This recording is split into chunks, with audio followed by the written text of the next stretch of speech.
Ghost hunting has become a pastime that has seemingly taken up so many people's free time.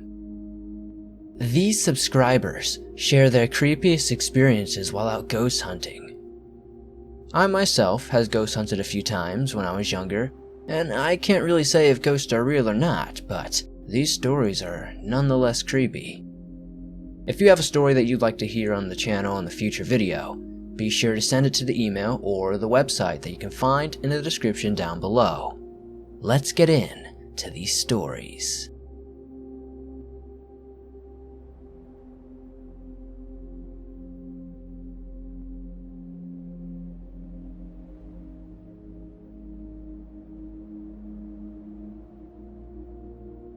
About 10 years ago, I befriended a lovely woman that I shall call Jade.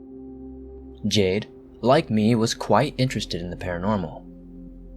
Our reasons were different though, as she, having lost a son, was curious in life after death. I, having felt ghosts my whole life, wanted to hone my craft more.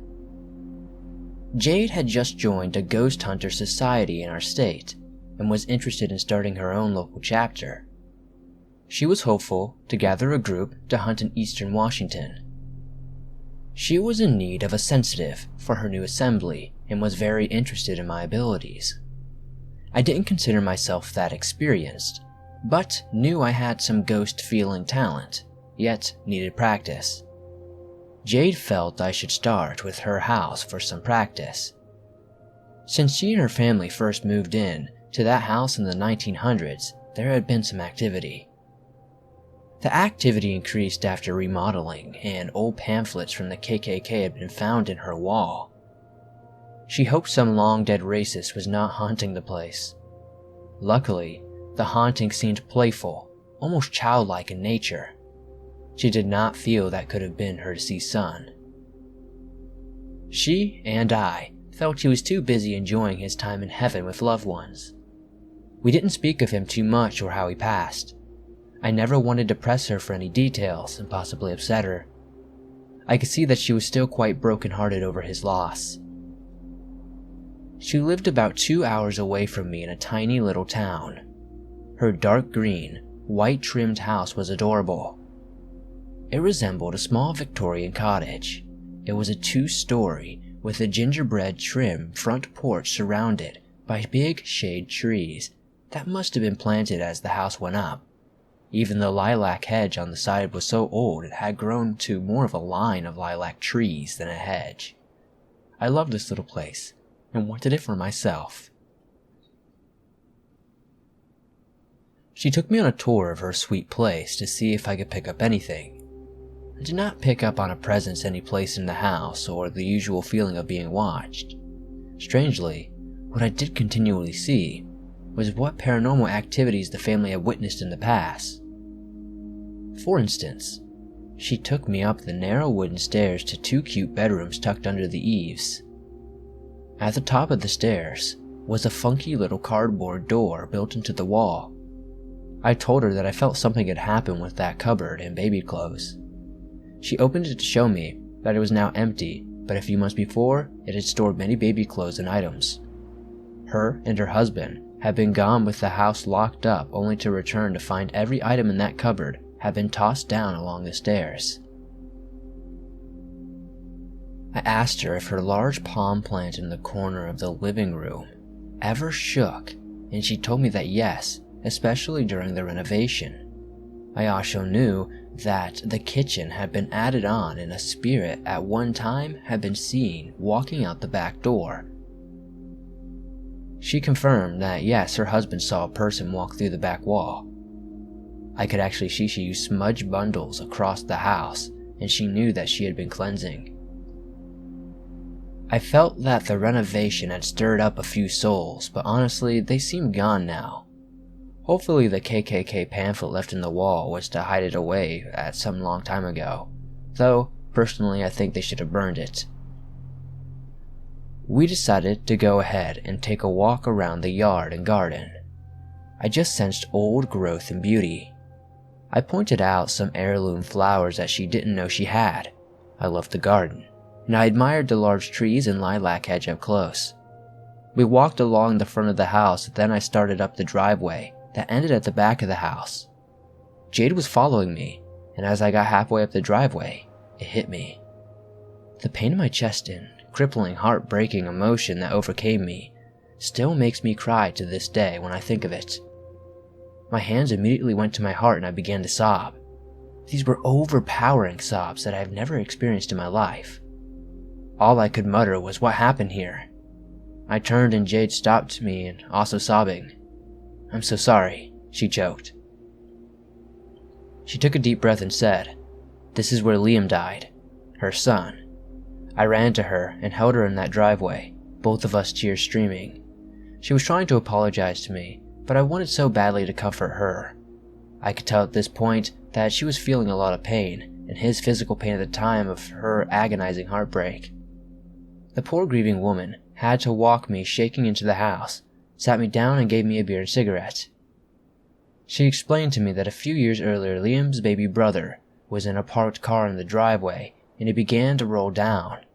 Liam ran behind it trying to stop it and it killed him instantly. We sat and gathered our thoughts and emotions for a while. I was not prepared to feel that.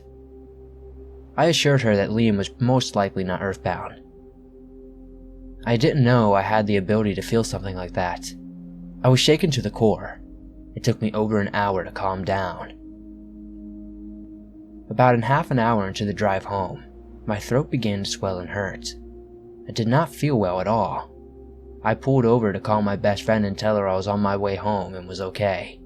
I knew she had been worried about me and my hunting for ghosties. When she picked up and I tried to talk, I had lost my voice. Only horsey squeaks came out. It took me a few attempts to finally get her to understand that I was fine, only coming down with something. I made it home and proceeded to get so ill. It was one of the worst and only cases of bronchitis I had ever experienced. My chest burned and I could not speak for 2 weeks. It took a lot of antibiotics to recover. I just know that the cause of little Liam's death was a sudden, large tear in his heart muscle. I just don't know if it was so sick from feeling this pain or the pain of his mother's loss, or if I just didn't know what I was getting into. That is definitely going to be my last ghost hunt though.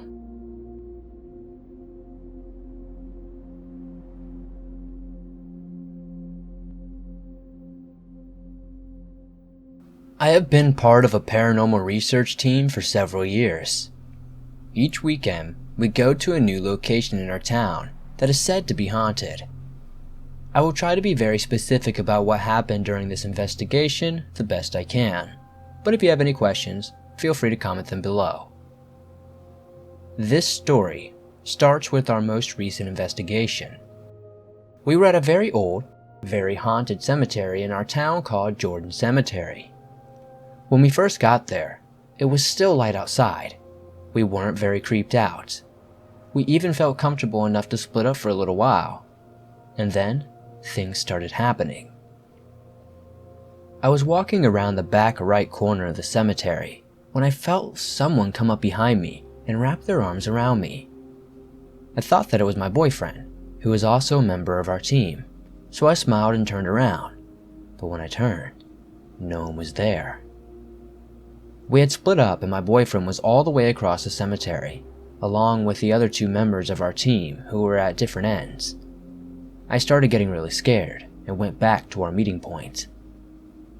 When we got back together, it was getting very dark. We went over to sit on a bench near one of the graves when suddenly, my boyfriend and I saw a shadow duck behind a tree. We got up to investigate, and just as we got 10 yards away from the bench we were sitting at, I turned around and saw a small, black shadow figure running towards us. I started freaking out and pointed it to my team. All of us saw it at the same time and started backing away, but we managed to keep our cameras on it and catch it on film just as it started to fade away. Once it faded, we stayed for a little while to see if it would return, but it never did, so we turned and walked away. About halfway across the cemetery, we got a very odd feeling and stopped in our tracks. We stayed in the same spot, dead silence, until a woman's voice broke the silence. It said, "Right now, there is a..." and the rest was unintelligible. My team and I went nuts. The voice was loud enough to be caught on our cameras. Just as we calmed down, we heard a very loud music right next to us. We started turning around and looking for the source, and then I realized that I recognized the song. It was Somebody to Love by Queen, and it was coming from my iPod, which was in my bag and had been shut down completely. How it could have been turned on and started playing music by itself is unexplainable. We started cheering and thanking the spirit for letting its presence be known, and just as we stopped, we looked up to see a large black figure of a woman standing across the graveyard from us, only to disappear, and we got a very weird, uneasy feeling and left to go to our next location, which was another cemetery. There is still a running funeral home next to it, so I'm going to leave out the name. We didn't stay here for very long, and not much happened except for this one incident. I was walking with my team and a random song popped into my head. I had never heard the song before, but I just couldn't get it out of my head. I thought things were going fine, but the next thing I knew, I was halfway across the cemetery from where I had originally been. My whole body was tingling and my team was yelling to me to snap out of it. I asked what had happened, and they told me that I had totally zoned out and had started singing an eerie sounding song, and was staring off into the distance and wandering away from them. My boyfriend also mentioned that my eyes were very dilated. At first, I thought they were pranking me and I didn't believe them. I didn't want to believe them, but they swore on their lives that they were telling the truth and had gotten a glimpse of me on camera when I had just started singing the song.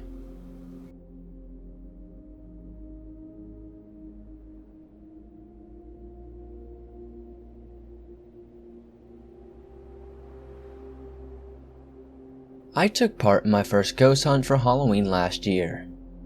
I will try to recite my experience as best I can, but if you have any questions, feel free to ask. The location was at a hotel and bar that has a reputation for being active.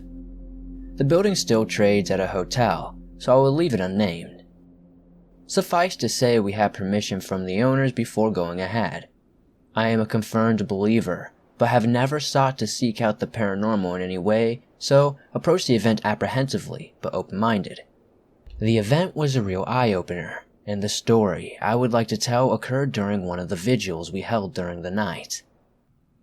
I will start with a quick layout of the area. Beneath the hotel runs a series of tunnels and rooms which make up the cellar.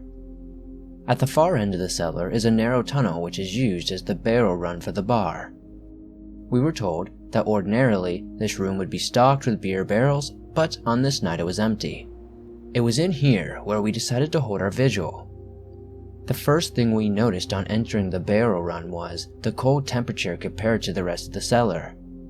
This could be put down to the time of year and the fact that the run has a metal door that could be opened to drop barrels down, which could allow cold air in. The area also had a very strange atmosphere, which it hadn't had when I visited earlier in the night. Turning our torches off, we weren't in total darkness due to moonlight shining through the barrel drop doors with an emergency exit light. We created this energy circle and called out for any presence to make itself known. We were awarded a soft tapping at the end of the corridor, away from the barrel drop. We ruled out pipes as no visible pipes ran through this part of the cellar, and the main pipe run was on the completely opposite end of the cellar. We had explored that area earlier in the night, and it is behind a heavy wooden door which blocks out most of the noise. We had an interesting experience there, which saw a member of the group run out at high speed. Anyway, back to the tapping. We called out again for the tapping to be repeated, and it was, still faint and in the same location. One of the group pointed out a strange shadow that had appeared in the open doorway, which joined the barrel run to the rest of the cellar. This was at the same end of the tunnel the tapping had been coming from. We all turned and every member of the group agreed that they could see a shadowy figure at the end of the corridor. From where I stood, the shape of the body, shoulders, and head could be seen clearly. We were the only group in the basement at this time, but shouted out to see if it was someone who had lost their group. We got no reply, but the shadow appeared to move in our direction. We caught it again, encouraging the figure to approach us. It didn't, but it did stay in the same position before disappearing. It didn't fade or walk away. It was a case of being there 1 minute and then gone the next. We moved out of the main barrel run into a side room of the barrel run that was used for storage of an old bar furniture. The doorway we used was the only entrance. Away from the two sources of light we had before, this room was pitch black with the torches off. The moment we walked into the room, the atmosphere became very heavy, and to me, it felt hostile.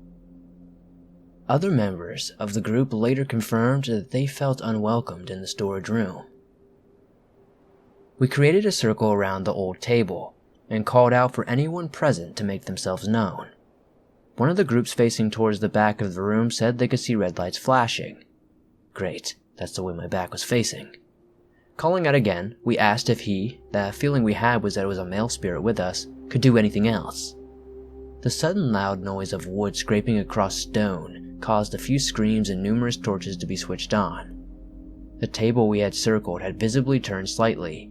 All members of the group denied accidentally touching the table, so we turned our lights off and asked if he could do it again.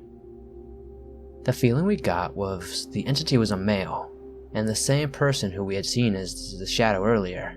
The feeling we got was the entity was a male, and the same person who we had seen as a shadow earlier. We waited, and apart from red lights flashing at the back of the room, only seen by the same person as earlier, nothing happened. So we asked, if you want us to go, do something to show us or we will not leave. This was quickly followed by the unquestionable sound of coin bouncing and settling on the floor behind me.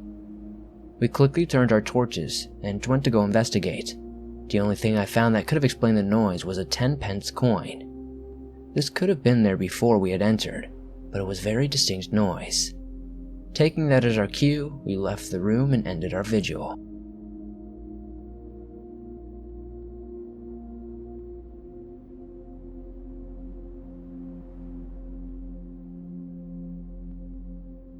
For the longest of my life, I didn't know that I had any Native American in me. But I do. I'm in a very backwoods part of Arkansas. I own and work with my dad on a 1,000-acre farm. The farm next to mine has these big Indian burial grounds. The burial grounds are only on one part of the farm, so this happens to be the one part of the farm that my father and I have to rent from the owners of that farm. I've never worked in the field before until this year, and I have a feeling it's going to be my last in that field. I was cutting hay about 2 weeks ago, and my tractor was acting up. This is a brand new tractor we just bought, and around 7:30, it started acting like it wanted to stop, which is not normal at all. I got off the tractor and turned it off, and that was my first mistake. When I got off the tractor, I heard the cows from my farm begin to stampede and call out as if something was trying to kill them. Naturally, I wanted to go see what was wrong, but my tractor wouldn't start. And I will say again, brand new tractor. Now, most people would probably just go back home and get help or a tow truck. That's not my case scenario, because where my farm is literally on the last stop of a 17-mile drive, so nobody's coming for me. And for some reason, my phone isn't working. It's just gone dead. I looked to the field to my left and looked to the field to my right, which is normally filled with cattle. But nothing this time. I began to feel a cold chill around me, which I suppose was normal because it started to rain. Then I caught a smell in the air, which I suppose is normal due to the cow pat. And the field I was working in was relatively close to the dumping site, so I just thought it was the wind. At that point, I began to walk back to the road. That was my second mistake. I could hear something in the woods, but I thought it was the normal deer or wild hogs. But then I heard my dad yelling my name, which I suppose wasn't much of a surprise, as I've had the tractor off for quite a while. I guess he wanted to see what was going on. I thought it was my lucky break. So I began to call and go towards him, telling him that the tractor wouldn't start and I'm freezing cold and can he come out to get me? I got no reply. I then stopped, and I went back to set up on the tractor and stayed up to see where he was. Then, I saw it. My dad's truck, a dime's worth of a mile away, heading over the levee to the other side of our farm. There was no way he could just have been calling me, and he wouldn't leave me out in the cold. My mind began to race. I watched way too many Skinwalker stories. And then, I heard it. It sounded like a pig snorting, and then it ended with a mixture of a mountain lion roar and a horse neigh. I bolted for the neighbouring farmhouse, even though they weren't home. The rain is pouring down on me. My straw hat just basically turns flopsy. I'm an 18-year-old looking like a snivelling 9-year-old child. The neighbours' doors were locked, so I had nowhere to hide but under the house. Not even looking for snakes, I bolted for the one entry point. My glasses were starting to fog up, so I couldn't see very well at all. All I saw was something going across the Indian battlegrounds, towards my tractor, and then on top of it. Then, it let out a violent roar. I'm still scared. I'm still cold. But thankfully, I don't live on the farm anymore. But unfortunately, the house I'm living in the city was also built on an Indian burial ground. So it's only a matter of time before he comes here too. I think the cause was me cutting hay on the Indian burial ground. It had been excavated a long time ago, but I guess whatever it was, didn't want me up there. And I won't go back again. At the very least, not there.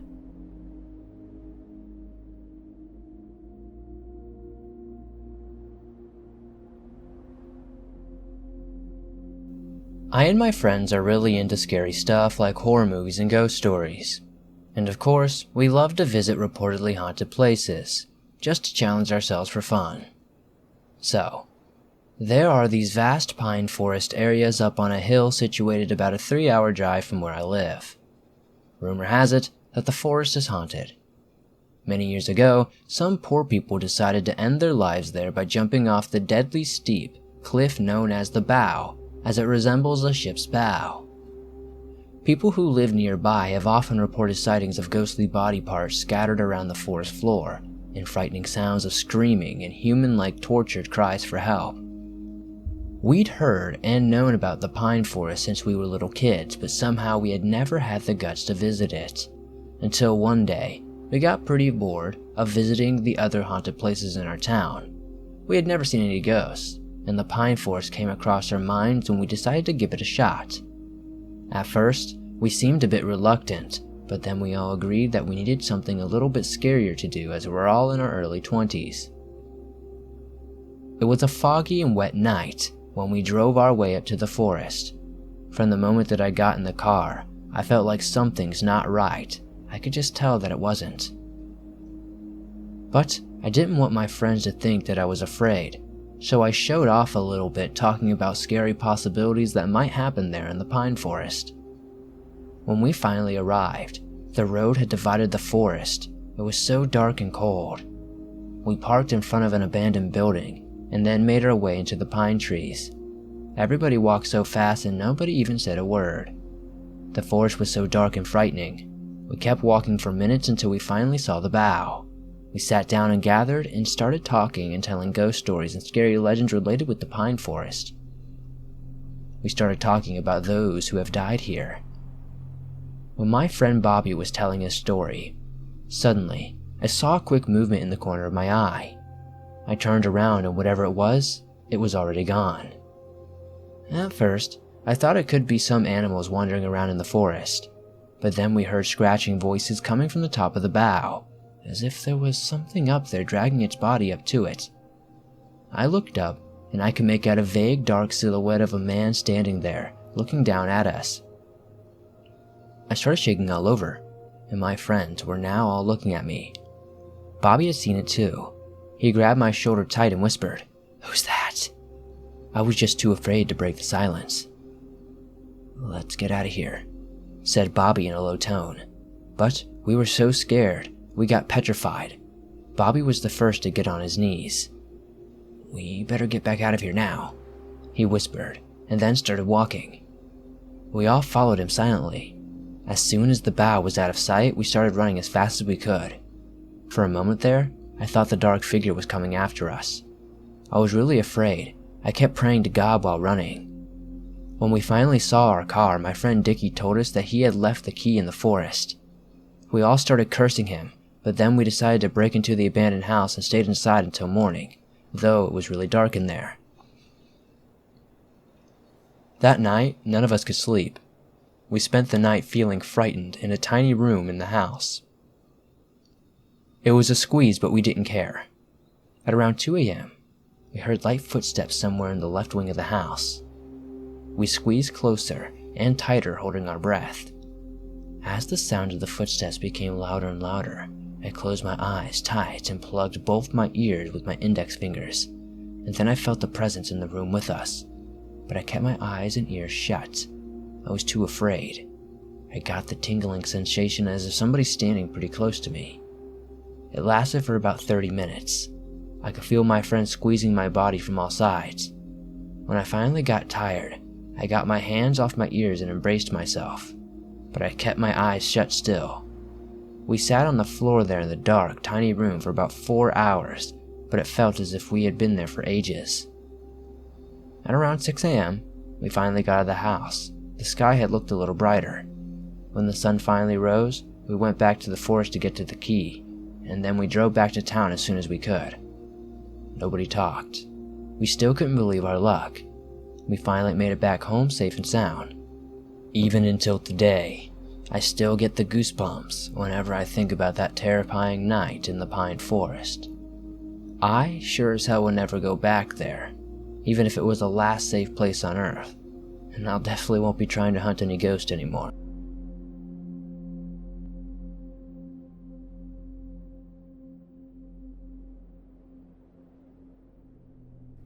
I am a member of a newly created paranormal investigation team, based here in my hometown.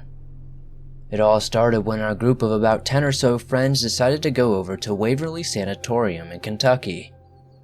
That's what got us started in the first place.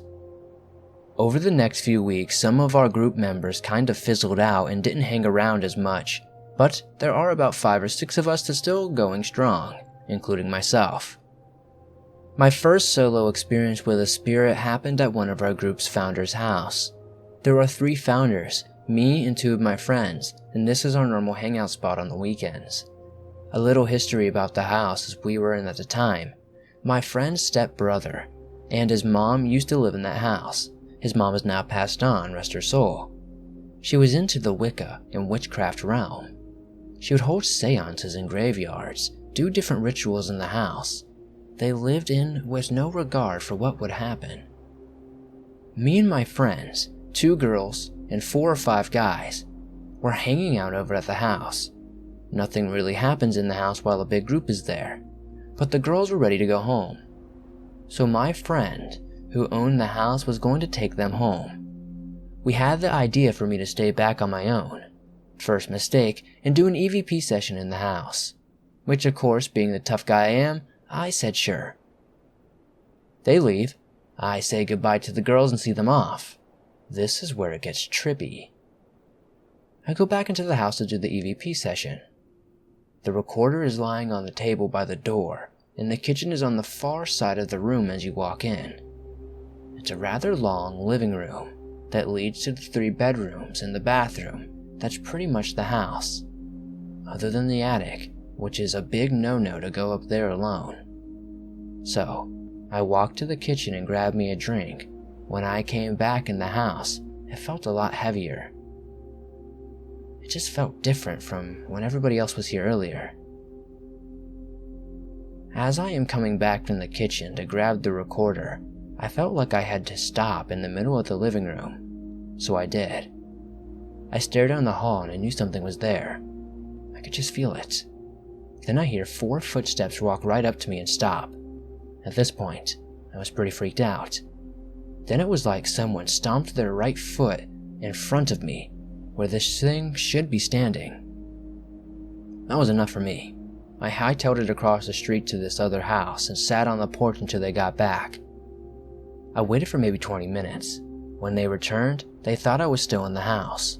When they saw me come off the porch and I told them what happened, my friend said I looked physically shaken and I had no color in my face. This is a half hour after it happened. I swore to my buddy that I would never be alone in that house again. I don't do so much as sit in the driveway and wait for him to get home. I sit at the Crystals down the road. To this day, he thinks that it was his stepmother's mom. But I think it was someone else. It sounded like a man to me. But we can sit across the road and watch the lights turn on in the house at night, and us as a group to turn them off because after what happened that night, it freaked us all out. Our other co-founder of the group swears he kept seeing a little girl all around the living room, mostly standing behind him and myself. I think that the reason there are spirits there and wanted me out was that they didn't know who I was, and I think that the stepbrother's mom is still attached to the 3-foot-tall China doll that is still kept in the house. With that and an old newspaper is all that I found left of hers. Everything else was thrown out, which I'm sure helped nothing. This is one of my first and only really creepy experiences while ghost hunting.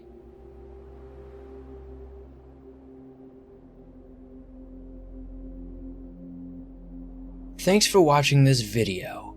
I very much appreciate it. If you enjoyed it, be sure to hit that like button as it helps these videos grow. If you're new to the swamp, why not subscribe and turn on notifications? I upload videos almost every single day on all things creepy and anomalous. Big shout out and much love to my friend Silver Studio. He helped me out a lot by reading this story, so be sure to check him out and give him a subscribe. His link will be down in the description below. If you have a story that you'd like to share in a future video, be sure to send it to the email or the website that you can find in the description down below. I also have some new merch for sale. I'd love to see you guys wearing it, so check out that in the description as well. See you guys soon for another creepy video.